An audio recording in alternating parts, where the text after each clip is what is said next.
Hi guys, this is not my office outfit. It's just like due to Navratri, I dressed up like that. So welcome to the YouTube video on our channel Spike Immigration, and I know. You have so many questions about recent changes on the LMIs. Yeah, I know. yeah, so I have everything. But for your information, मेरी consultation ना paid होती है. We'll अब वो बता दो कि पैसे कैसे देने हैं आपने. we'll decide later. First, answer my questions, please. Of course. Okay. So we're gonna talk about the recent changes that like everyone is so confused as every day बहुत सारी calls आती हैं because like people are confused. There are so many things going on internet, social media, and some people are saying differently and some people are saying differently. Exactly, it yeah. depends, like, right?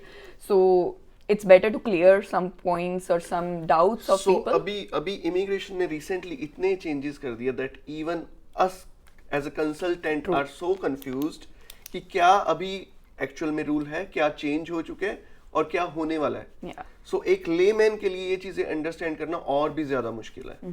So it is better कि हम किसी expert से पूछ लें instead of कि बाहर के किसी लोगों से पूछने की बजाय. Yeah, definitely. So अभी इन्होंने recently visitor to work बंद किया है, right? So now most of the visitors who have like the qualification and experience and they have the employers here, they have arranged their employers, but still like what all the options they have like now? Okay, so visitor to work बंद नहीं किए हैं.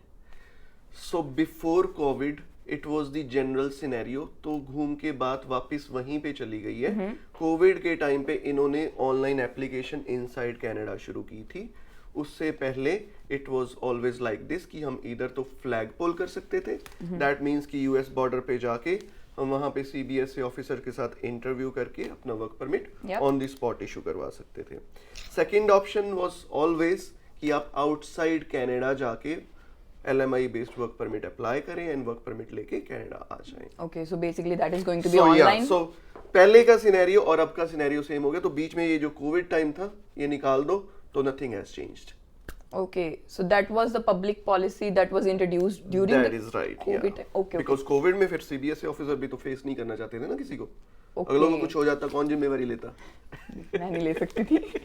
Okay, and the other question is like, you know, I have heard about 6% unemployment census के जो भी जहाँ पे businesses हैं, they cannot get the LMIA or like, is Okay, it? so जो low wage LMI के recent changes हैं, तीन changes आए हैं उसमें. एक तो कि जहाँ पे अनएम्प्लॉयमेंट रेट 6% से ज्यादा है, so what ever city it is, वहां पे लो वेज LMI प्रोसेस नहीं होगी.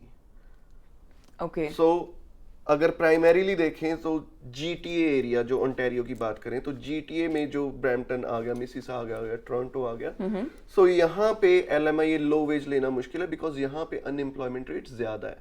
If you go outside GTA तो वहां पे अनएम्प्लॉयमेंट रेट ज्यादा नहीं है, तो उसमें कोई चेंज नहीं आया है.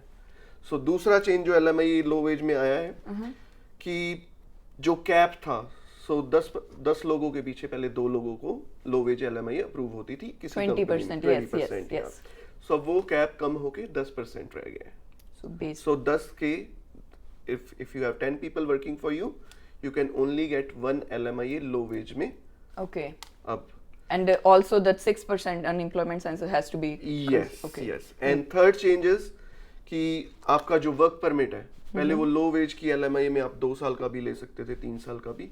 अब वो 1 साल का ही मिलेगा क्योंकि LMI में ही अब आपको 1 साल का डालना पड़ेगा कि जॉब ड्यूरेशन क्या होगी. That has to be 1 year only. Okay, too many things, yeah. Okay. And some people are saying, I have heard on the internet that dual intent LMIAs, they are closed. So can you please explain our audience first of all what the dual intent LMIA is, and is that really affected by the changes announced recently? Not at all. So what is dual intent? हमने अभी बात की कि लो veg में changes आए, not dual intent, right. Dual intent LMI वो होती है जिसके बेस पे हम अपना वर्क परमिट भी ले सकते हैं and then we can also claim 50 points in our PR application. Okay. उसमें कोई चेंज नहीं है. LMI के 50 पॉइंट हर कोई वो ले सकता है जिसके पास नॉक 0 AB की जॉब है. Okay. अगर C और D नॉक की जॉब है there are no 50 points, you can only get work permit. So that case is not even comes under dual intent. That's right. So ये एक rumor है market में, consultant को TRP बढ़ानी है, लोगों को कंफ्यूज करना है, लोगों को डराना है ताकि पैसे मिल सके. Okay.